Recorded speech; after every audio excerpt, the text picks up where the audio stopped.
(23:55).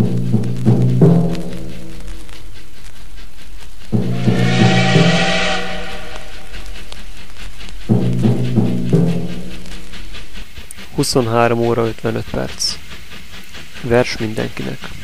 Lővi Árpád, Magyar Ökrök búcsúja Oderbergtől. Előadom én.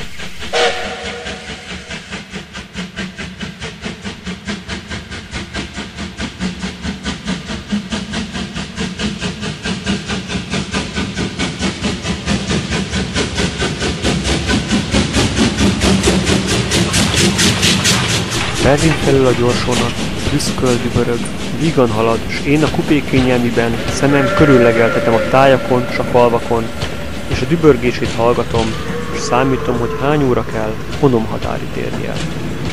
Hogy Oderberg beérkezik, korom sötét volt már az ég, nagy állomás, füst, gőz, s a nép tolong zsivalg, mi tarka kép, s a háttérben a füstvinát, látom a vonatok sorát, és még gép után jő, szalad, áll egy hosszú ökörvonat.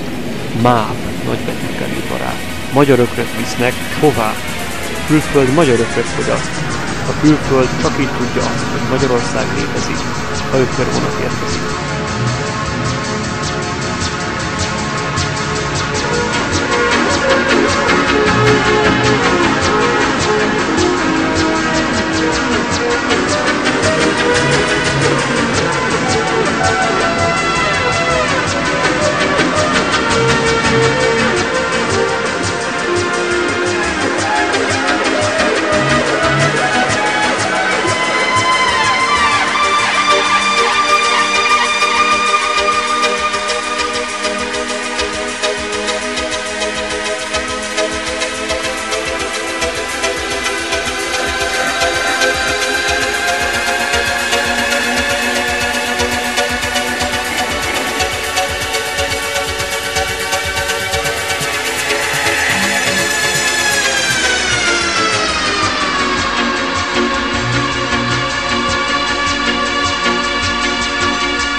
A rácsokon a nagy fejek, bólintva búcsút intenek a honnak, hol a rög felett lenőtt még ökröt eleget. S honi hangon hallom, mumú, ökörszemekben mennyi bú.